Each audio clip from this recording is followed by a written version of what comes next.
of all, thanks for being here, and especially from a Datadog standpoint, thank you for your partnership and spending some 2 days with us. Hope you've enjoyed it. Thank you, JJ, for being with us as well, and your partnership as well. We're going to do a little bit of a back and forth questions. It's I think it will be fun. And like Lars mentioned, is how do we balance velocity with managing risk, which seems to be a big challenge that most organizations go through. So we'll have time at the end for Q&A. So I expect a flood of people just asking us questions. But we'll get started. So for those of you, right, like I'm sure FanDuel is known, right? But just making sure it's people are aware. It's you guys run at an intersection of finance, entertainment, and regulation. Kind of similar, I would imagine, what a casino goes through as well. While you're trying to be a tech-forward company and maintaining a fast-paced environment, how do you describe the business today, and how does that influence the way you run security? Yeah, I think as part of, thank you everyone for spending your last few minutes with us on Datadog. But I think when you take a step back about FanDuel and you really kind of zoom out what we are, it's what I tell kind of the recruits and people that I'm selling kind of, hey, come work for us. I look at FanDuel as a fintech first. You know, we have a player account management system.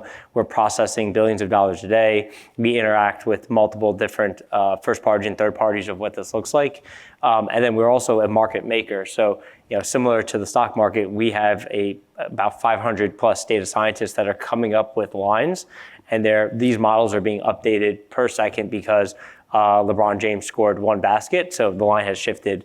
And each time you're going to go create a bet, it's just a query back to a data that is just coming up with a new data set. So there's kind of this data science piece of a company.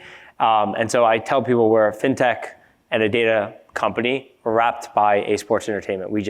What we deliver is sports entertainment, but at the crux of it, we have to protect the KYC flows, we have to protect the payments, we have to protect, you know, your trust and the amount of information you give to us.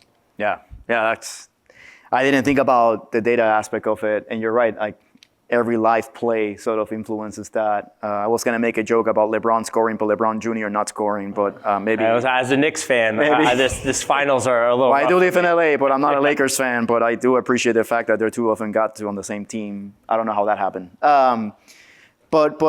So one thing that you've said before is security should help teams move faster, which might be a surprise for some people, right? And I think historically security has that reputation, and in some cases I would say rightfully so, of being the slowdowns of a company.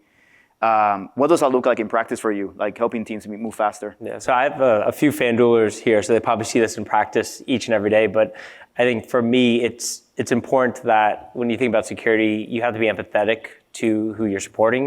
You have to understand your stakeholders. And so security has to be, you know, if you're supporting engineers, you have to be engineering focused. And so from a practice perspective, it's having very clear KPIs. And so within our cloud platform teams or our software security teams, we have very clear KPIs about what it means for developer velocity. So we leverage what our engineering teams are looking at from, you know, the time it takes to release a new product, a new feature, the time it takes to kind of go through a security review. And that at least holds us accountable, because we can't put the tax burden of security onto our developers without holding ourselves accountable. So it's about being data driven, and it's about having those views of the KPIs. And the other piece is just working with across all your engineering leaders. You know, if they feel, you know, you could have all the best KPIs in the world, but if we're not bringing in security in the early conversations, then it becomes, you know, a bit of an afterthought, and it's the 110-100 rule, you know, in my view, where you know, an ounce of a prevention is a pound of cure when it comes to security. So the earlier we can at least have conversations, or the thought of, hey, how do we think about this? The easier it is when we come to the table and say, this is how we're going to go build security for you. Yeah, and you mentioned something that I actually also see it as a sort of a shift in the industry, which is normally the CISO role historically has been more of an audit background, and in some industries maybe that's where it makes sense, right? If they're heavily regulated and things like that. But in your world and Datadog's world as well, is where you have a good blend of heavy engineering DNA, but you have a regulatory thing to worry to be concerned with. We have customers to be concerned with. That partnership with engineering becoming closer and closer that you just mentioned. You've taken that further, I think. And so can you explain how collaboration looks like for you guys? Yeah, I mean, I think there's a constant conversation I think you'll see CISOs have. It's like, I report to the CFO, I report to the CIO, CTO, the board, et cetera. I think at the end of the day, you still have to partner with, if you're part of a tech company, you have to partner with the engineering teams. And kind of the ways to do that within FanDuel, we report up to the CTO. And so at the end of the day, I look at myself as a risk leader that just so happens to use security and technology to essentially reduce risk, right? And reducing risk looks completely different. But in the past, I think what we're seeing this arc of not just an audit background CISO, you're seeing CISOs take on IT or platform engineering or SRE, similar to Datadog. I think that journey of, if you know how to secure your SaaS solutions, if you know how to secure a cloud, the next step is, well, actually just manage it for me, right? And embed that. And I think where you're seeing this kind of shift left conversation, which has been going on for close to 10 years now, right. That's the piece where we can actually get more out of the security team, where it's not just let me help make sure we have security standards and we have baselines. It's I'm actually going to go build it into the process. And there's conversations of, well, if you're going to go build it, why don't you just go manage that? Right. And I think for us at FanDuel, it's been great where when I joined, I took on the IT team.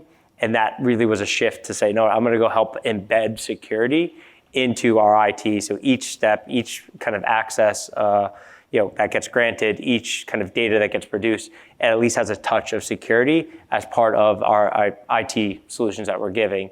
I think one thing that keeps me, and actually Leanne's over here, but like the SRE aspect of it has been, kind of the site reliability. Reliability is kind of in that intersection of security. But what does site reliability look like for Datadog? Because now it's moved under the CISO organization for you. Yeah. So, but also similarly to you, the IT reports up to me, and embedding security into IT has another value, which is not often talked about, and is the experience aspect of IT. Yep.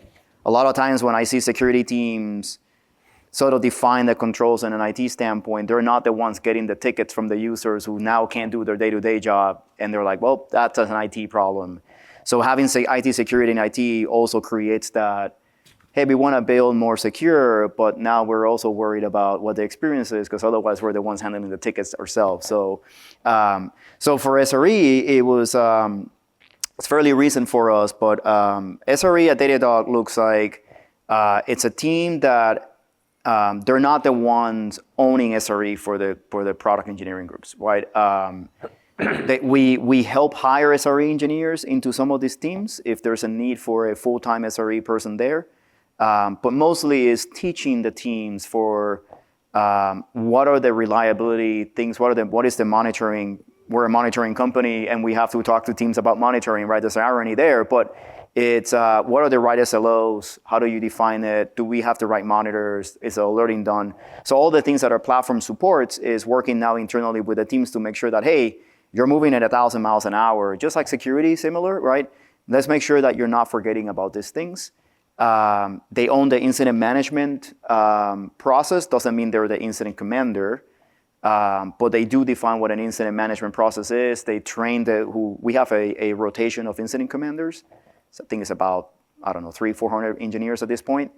And they own the training of it. So when we saw what that team was doing, what they were concerned about, it was very similar what security is doing. Availability is one of the triads or part of the triad of security.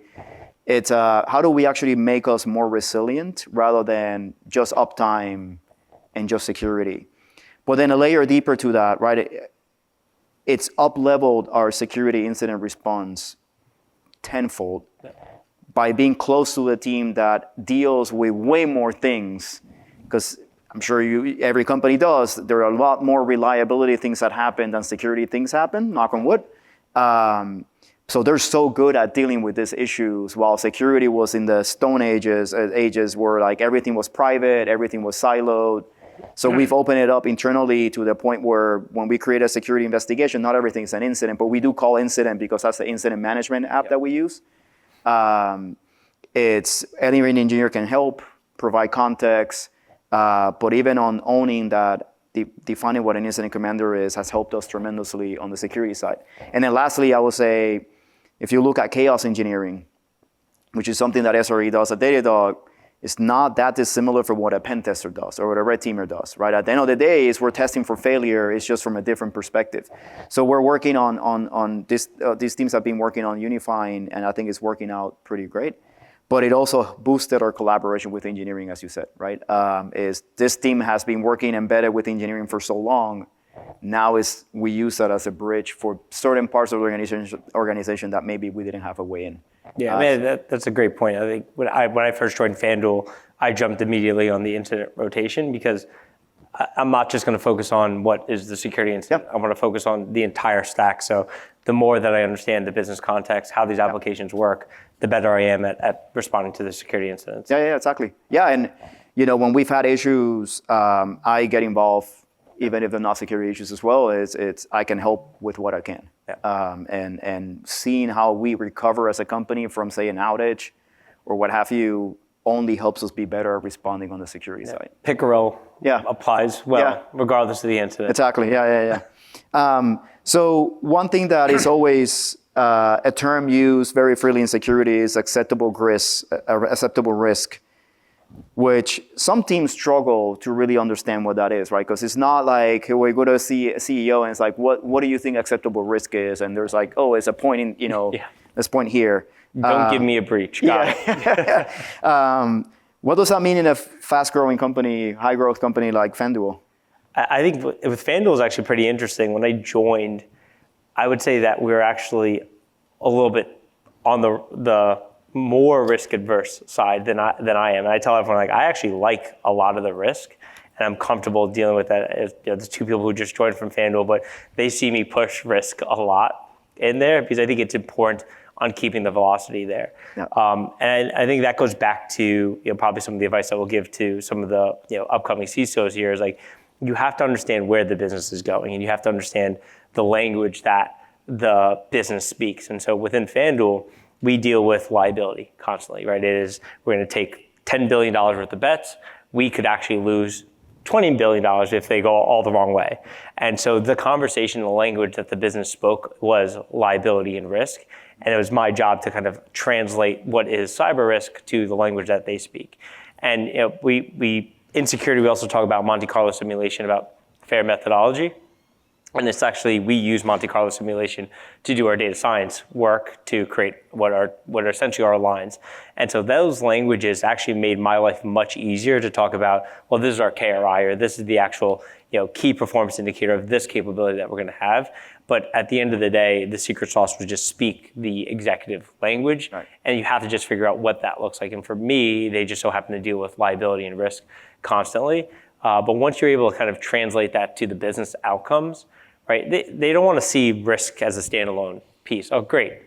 That means nothing to me. I could fall off my bike, yes. Yeah. But if I fall off my bike and I can't do Y with the business, that's when they care about it. And so you have to then not just speak the language, but connect it back to what are the business outcomes. And that has been kind of the biggest thing. There's a point of you have to connect to risk, to what matters most. There's risk everywhere. We wake up, there's risk. You got to brush your teeth. You could poke the back of your throat.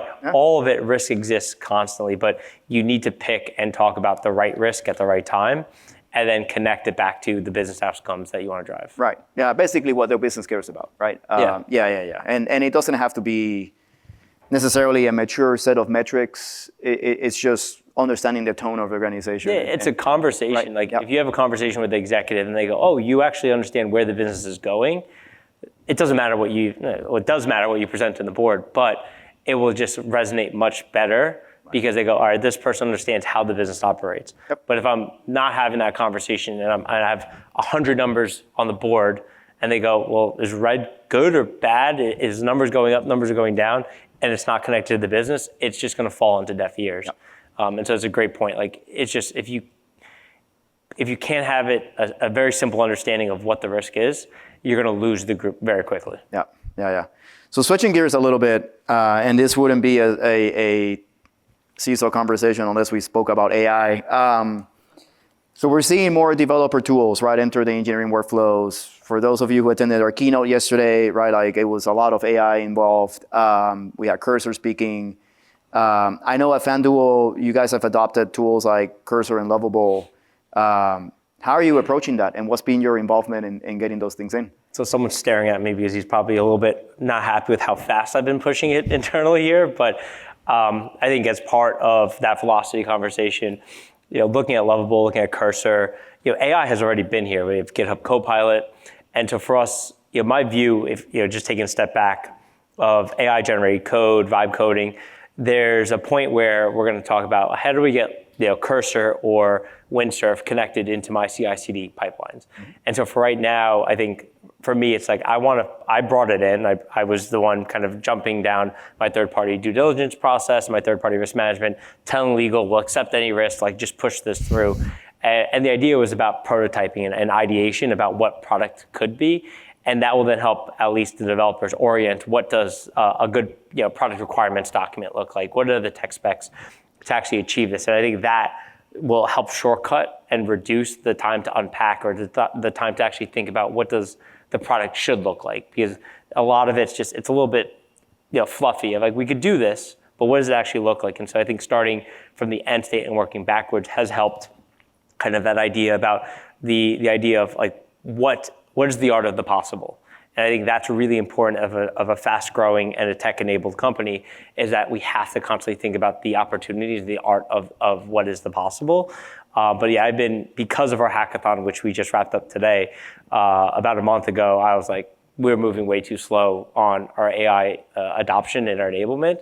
And so I just was steamrolling Versal and every single AI product through. And I think if you look at the risk, to me, I essentially equated it to if we don't have the basic security controls to support linting and SCA and vulnerability management, then yes, AI is 100% going to be introduced risk. But it's like the same issues of copying from Stack Overflow or going to Reddit and taking a code snippet. All that AI is doing, or these prompts are essentially, it's the ideation and iteration is just a much faster pace of taking a thought and putting it into your production estate. 100% that can be very fast, but if you don't have the basic blocking and tackling, AI just highlights the pain points that you're really dealing with, each and every day. But what does AI adoption look like for you? So similar to you, I think if my team is here, they'll be the witness of me saying we're too slow at adopting it. And I keep repeating that because I don't like complacency. Similar, I had to go to the procurement team, the legal team, even the group that does the vendor reviews under my work of like, we need to adopt this thing. So one of the things that Olivia says is if we're not using AI, we can quickly turn into a medieval times type of company. And going back to understanding the tone and the risk of the company, not using AI is a risk for a product company like ours, right? If we have been slow about adopting this thing, some of the announcements that we made yesterday would have not been a thing, which would have been a detriment because this is exactly what our customers are asking us for. So yes, I'd happen to have actually had connections with the CEO of Cursor already way before we started adopting it. So it was an easy email to them and say, hey, I want to bring you guys in. The developers are asking for it, and talk about signing a deal for 200 licenses and then next day being like 2,000 licenses. But I think it's needed, right? And then it was building a framework for building AI products. So a guidance to our product teams, engineering teams for like, okay, these are the things that we probably don't want to do with AI. These are the things that we want to do with AI.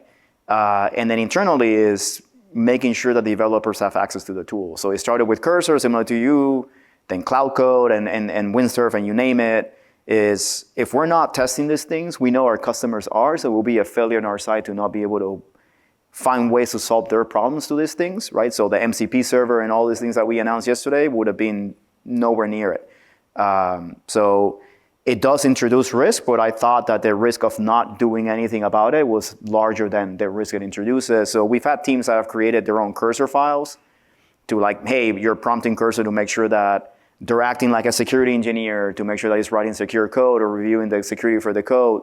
So we've gotten pretty creative with some of these things that we do to minimize some of the risk as well that is coming through it. Yeah, no, I agree with that. The risk of not taking advantage of the productivity, to me, outweighs the cyber risk that would be introduced from it.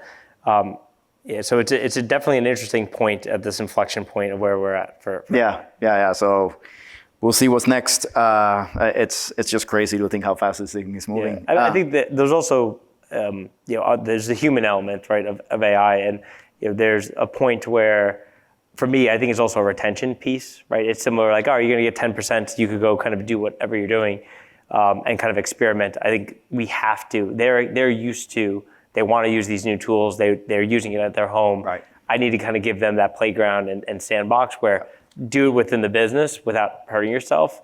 And then there's the naysayers of, am I going to be replaced? And I think there's a point where my response is, if you're not using AI, yes, you probably will be replaced, but it's not going to be because AI. Yeah. You're going to be replaced because you're not using it. Yeah, exactly. Yeah, and the best way to adopt technology internally and get people to use it is by using it yourself and demonstrating some examples of what you've done. So I'm the CISO of the company, and I wrote a very basic Datadog API MCP just to demonstrate that you can do it. And eventually a couple of engineers took it and obviously built something way better than I could have. But that's something that I think sometimes we have to do. But talking about being part of the developer workflow,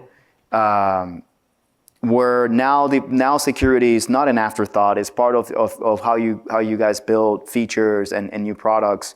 How are some of the ways that you've made that shift? I mean, it's getting into the pipeline, and it's easier said than done. And I think one of the biggest things, like as a developer, you have a deadline, and you have your product counterpart, you have your UX, you have to hit this regulatory date, you have to ship this product. And the last thing they want to worry about is, oh my God, I have a security requirement, or I have to pass all these security checks through it. And so, I look at it from hierarchy of needs. Can I ship my code? Is my code running? Am I passing the right tests? Great. Now, for security, we have to bring that context to them during their process. Yeah. And the last thing I want to do is when they're ready, they're tested in QA, and great, now you're going to ship it into production, and I'm scanning their infrastructure, and I'm scanning, using SemGrep, I'm checking their dependencies, I'm checking and linting for different vulnerabilities and telling them all these things that you have forgotten about are vulnerable and you can't ship your code.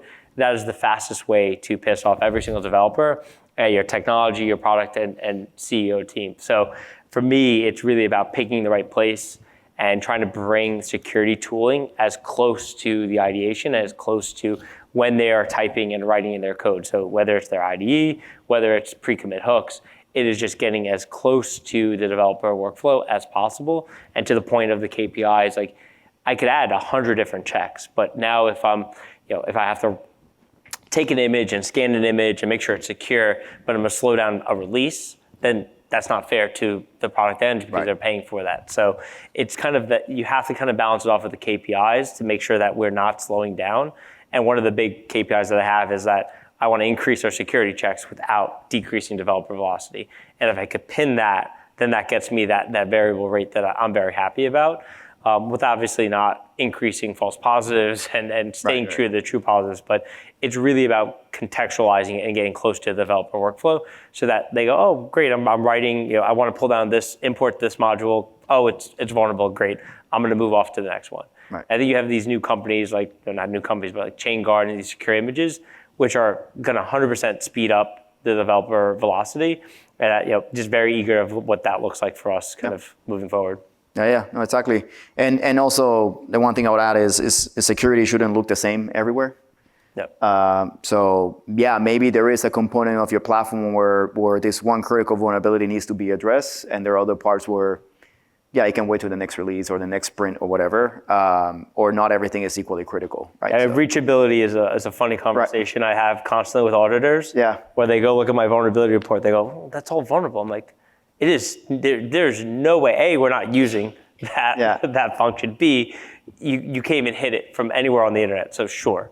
And I think to your point, like that risk, it's different to the different products. Yeah. If I'm doing it for my payments process or something that's regulated, clean bill of health, regardless of what it is. Yeah. But there's some areas where you can do those trade-offs for speed, and that's well worth it. Yeah.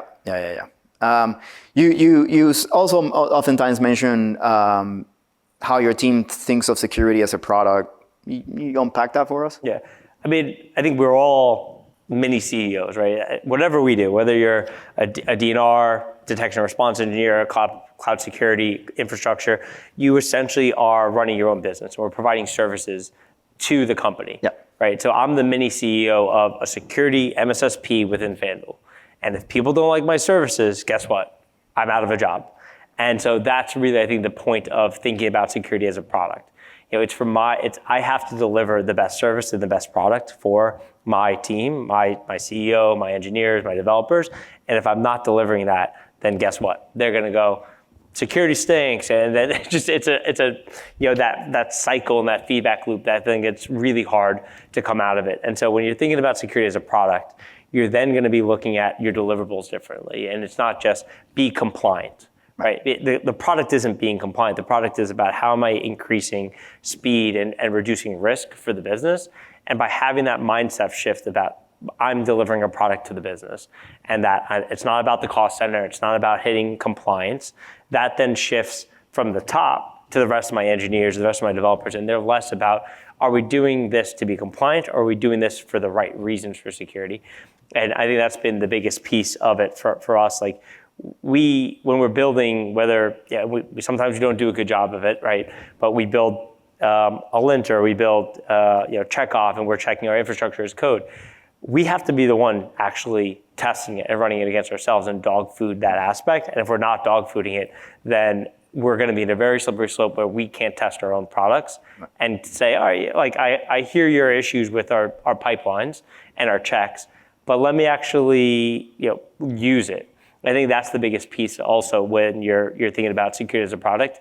You can't just throw things over the fence and say, yep, it's done. Like, you actually have to start dog fooding and testing what it looks like. And I think for me, that's really interesting. In past lives, I was delivering security as a product when I worked for CDN at Edgecast. And then I was working at WeWork and I was selling security services to companies that walked in. And so having that mindset about I'm always having to deliver value, and the value isn't about compliance, what is just really helpful, I think, in my career and also the programs that I like to build. Yeah. But Datadog is now a security company, in my view, an observability company, but what does that mean when you have to secure it and also ship security features? So it definitely becomes interesting. The value there is like there's a closed feedback loop, right? So a lot of the things that have gone into our products are things that my teams have built internally first. So we've been in the cloud forever, right? There were some things that we had to build because nobody else was doing. Like, think about a surface management for the cloud. Now the companies that sell you that as a product, we had to build it ourselves because we needed a way to find out what's this IP address at this time on one of our EOBs or AOBs or what have you. But then SBOMs and things like that are things that we built because we had an internal need. But then where the other feedback loop gets closed is what is attacking us, what actually we're worried about goes into the product, because we use the same cloud technologies that you guys use or everyone else is using. We don't use anything that is so custom made that it only impacts us. So what we deal with, what our threat model is, what our threat intelligence is producing and things like that are things that we build back into the product. And in fact, our threat intelligence team under Zach is not only doing threat intelligence for us, it's also doing threat intelligence for the customers because, again, it's one platform. So we do that. A lot of the things internally that we do, similarly to you, are products. So not only do we have to dog food them, we do similarly what product teams do. We find design partners, internal teams that are willing to test things for us, give us feedback, they improve it, and then now we increase the scope of the teams that we ask them to use it. So one of the latest tools that they're working on, or they did work on, is we want every Git commit to be signed. So we first were asking people like, hey, just add the SSH key to GitHub, that should be good enough. But there are other workflows that we needed to account. Like we have CIs where a bot is making a code change. So we had to work on a tool that was actually signing commits. That's now being adopted. We're working on things on like using AI to review PRs for security things, right? So there are things that eventually will make into our security products, but that relationship between the product teams and my teams have to be really tight. There's a reason why the team that is actually building the content that goes into the product is a sister team of the team that actually does internal detection at Datadog. So it's like, okay, we're hiring for the same talent. It's just where they want to focus. And in fact, we have people switch back and forth. And the threat researcher part of the security organization for that reason as well is do threat research for the things that we care about so that these are things that the customers care about. So it feels like it's one big group. But we have people who are just focused on building customer-facing features. And like I said, that we've taken internal things to the customers as well. But shifting a little bit of a perspective here, for any, not sure how many are here, right? But for any engineers, any engineering leaders who want to work more closely with security or the CISOs, what are some helpful security concepts or mindsets that you want to bring into this conversation? I think one of the, if we look at razors, Occam's razor is one of the things that it has stuck with me in my career. But I think if you could, as an engineer and you want to work with, whoever it is, to the most senior leader, to the CISO, understanding and breaking down very complex problems where it's easy to understand and grok, that is a skill that is very hard to come by, and I think will just help progress you in your career progression constantly. The idea to break down very hard problems, an architecture diagram, and say, while all this is happening, we just need to do this. Those are when you get invited to the room. That's when you become the CISO's best friend to say, okay, great, what's the problem, right? What do you see that you're very close to bare metal? What actually should we be doing? Because there's a lot of times where there's 100 things we want to go solve for. There's 100 areas where there's a problem, and where I kind of get bogged down, I'm not sure for you, it's that I have 1,000 hands that get raised and say, what about this, what about this, what about this? And then it becomes a priority conversation. I'm juggling 18 different, 20,000 different priorities of, I have to go solve for this product, I have to go solve for this product. And I think whenever I look for it, besides Occam's razor, it's that primitive understanding about how things work. Mm-hmm. So it's not about, great, I'm very glad you know how S3 and all the nuances about S3 works, but let's take a step back and actually the primitives about what data stores look like. And then you can kind of apply that to everything. And I think when you understand the primitives about how technology works, how processes work, that's really helpful. It's an interview question I got when I was interviewing for Google. They asked me, set up a secure SSH server. It was just one question for a technical interview, and I had to spend an hour and a half on that answer. And it really tested the primitives about how well do you understand SSH? How well do you understand what this means? Are the questions that you're going to ask and follow up? And I think that is just something that, beyond just the engineers, if you're a good engineer, I'm going to try to hire you immediately and convert you to security. And these are the things that I kind of look out for throughout. And the third thing I would say is be curious. If you understand how the business is operating and you could kind of connect everything that I've just described back to the business, that is the hockey stick of let's continue to, great support, great insight on it, because you could lose the forest within the trees. So if you're very focused on this one tree and this is the problem that I have, and you can't zoom out to look at the longer time horizon, that's when it becomes a hard conversation of what priority looks like. And I think a good trick to break out of that is really just look at what the business wants to do. Yeah. The hardest thing for security is to focus on the right thing. Yeah. That's actually the thing that worries me about the most is, are we actually solving for the right things? Yeah. You have a lot of these security, they love security, and sometimes you have to point them in the right direction. Right. Yeah. So we're about 5 minutes. So one thing that we can do is, if there's a live audience question, we're happy to answer. We still have 2 more questions that we can go through, but I figure we'll give time. Yep, go ahead. If you want to, please get up on the mic, please.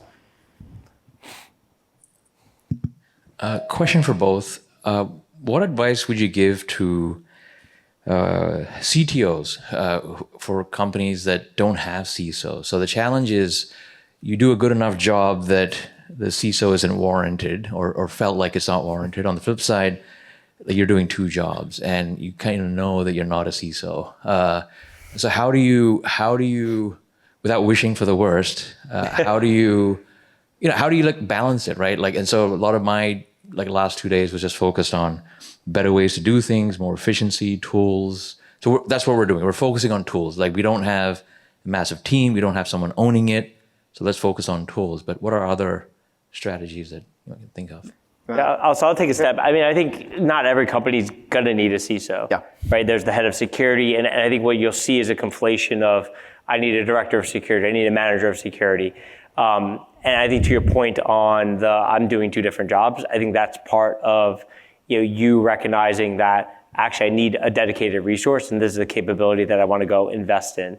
But I think what I've seen, and I'm sure Emilio could see, is that companies will go hire, I think I need a CISO, or I need a head of security, and they hire the wrong persona, they hire the wrong background to support you as a company. And so I think it's really important. It's a good, you're doing the right things by asking these questions.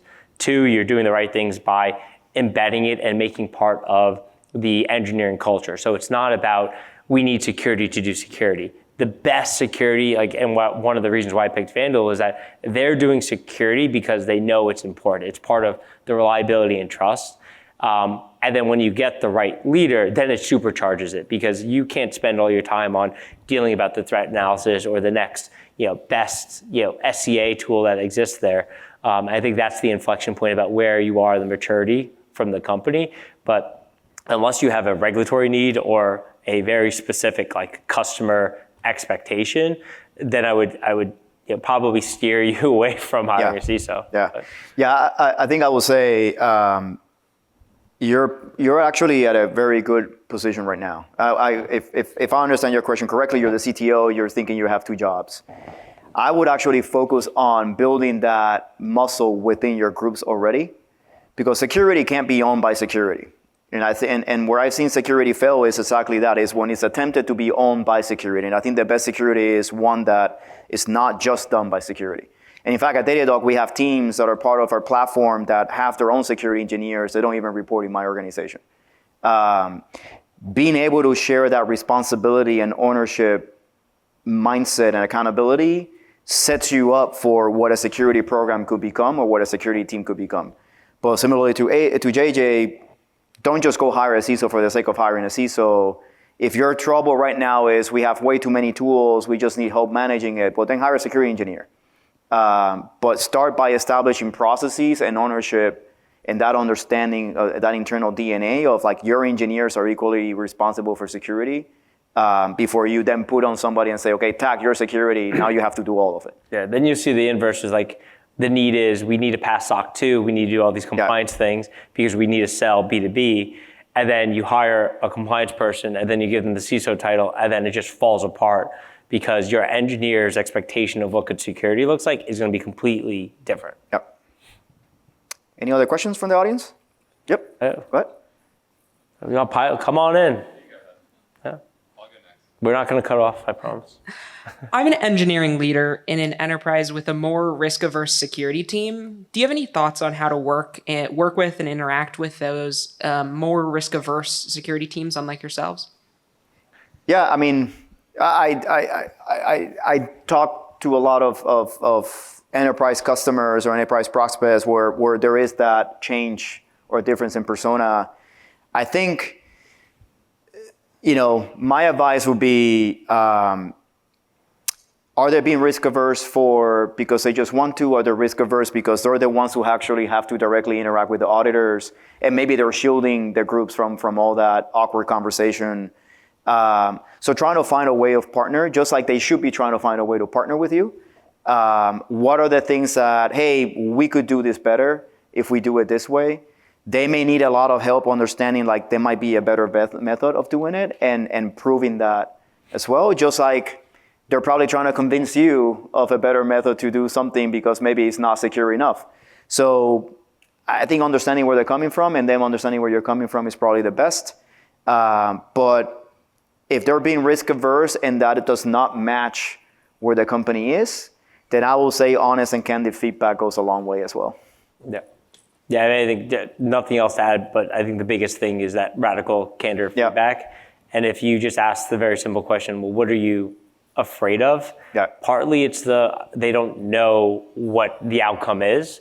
And I think you could kind of be that partner and that sparring partner for them. What threats are you worried about? And then you put into the context of actually where our systems are built this way. So this could be what the actual impact is, which may be more or less than what they're actually worried about right now. Makes sense. Thank you both. Yep. So we're flashing red. This will be the last one, and then you could chase me and Emilio down. Oh, no, we got we may have time for one more. Yeah. All right. No, go ahead. So, JJ, you mentioned earlier around getting security closer to the developer workflow. And you're kind of alluding to IDE scanners, kind of what I was picking up. Do you guys have any sort of policy for devs to use IDE scanners? So not yet. We're actually working on that baseline right now. I think we have Eclipse, you have VS Code, you have the Vims of the world, right? And so we're no kind of Emacs. What? No Emacs. There are a few. I'm sure my CTOs use that, but I think that's where we want to take a cautious approach there, because it's partly a religion conversation when you talk about IDEs. Space and tabs. Yeah. And that's really if I know that it's a religion conversation, then I'm not going to come in with a iron fist and blow everyone's workflows up. So I think with AI coming in, we're actually going to take a more stringent view about what are the IDs we want to support, but also it's looking at kind of if SemGrep is our linter and SEA, and we're running our SaaS tooling from SemGrep, then I expect that to be able to be plugged in and cover all my IDs there. And so that's kind of it's a two-prong approach, right? We need to come up with a baseline, because you can't just reuse any random ID, because there needs to be a support. But I also expect from my vendors to be able to support my ecosystem that I have, or we're gonna have to build for ourselves. Yep. Cool, thanks guys. Yep. Thanks so much. Could you briefly speak more on the metrics that you use to hold your security team accountable and measure success? Yeah, so they see my dashboards. We just sent out the scorecard yesterday, but it's the very simple one is our mean time to respond. I think it's a very, once you look at that and you see trend lines of what we're doing, then there's the true positive aspect of it when you start double clicking. But our top 6 KPIs are continuous verification. And so with continuous verification, I want to validate that any changes, infrastructure, code change that is making it into production, that security scanning went over. It's not that it passed or failed, but I want to at least have a view that, similar to CI and CD, it's the third ideation of continuous verify. So when it is in production and when it's going through production, am I constantly verifying that this state is in the state that I expect it to be in, and has there been any regressions? And that's kind of a way to make sure I'm holding my teams accountable, but also my other stakeholders accountable, because they're not following change management or drift is occurring. And then do is one of the bigger ones, which is defect exposure window. It's kind of a fancy wrapper for how quickly are we remediating vulnerabilities when we identify that. And it's a helpful gauge to understand kind of do we have the right pipeline? Do we have the right process internally? Because where I've seen it kind of fall apart very quickly is we have a backlog of actual actionable vulnerabilities, and people refuse to want to actually do it. So it becomes a way to gamify vulnerabilities. And then when you double click into it are we actually giving relevant vulnerabilities to the teams that we then pass over to the relevant teams to actually go remediate. We have a few more, but I want to be cognizant. I could go on for hours on KPIs. Actually, this is a good question, because I actually have a different answer. A lot of the things that our groups focus at Datadog is we provide the trains, mind you, of the things that we want to solve for. So we have a risk, or we have a threat. One example could be patching, right? So at Datadog, we run everything on Kubernetes, and we host Kubernetes. We don't use EKS or anything like that. So how do we patch Kubernetes containers? How do we patch the hosts? So we've built automation for doing that. And so because we're worried about the health of those systems. And then our metrics are the adoption of the things that we build that solves the problem. So how do we actually get rid of a class of problem, and what is that adoption looking like? Because that's really the outcome that we're trying to get to. We do measure MTTRs and things like that, because that is a more process-oriented type of thing. But for the things that day-to-day the teams are working on, is more adoption, because we just build things for solving classes of problems. Yeah. Well. Well, I think we're at time. Thank you. And I think Dash is done, but if it's not, hope you enjoy the rest.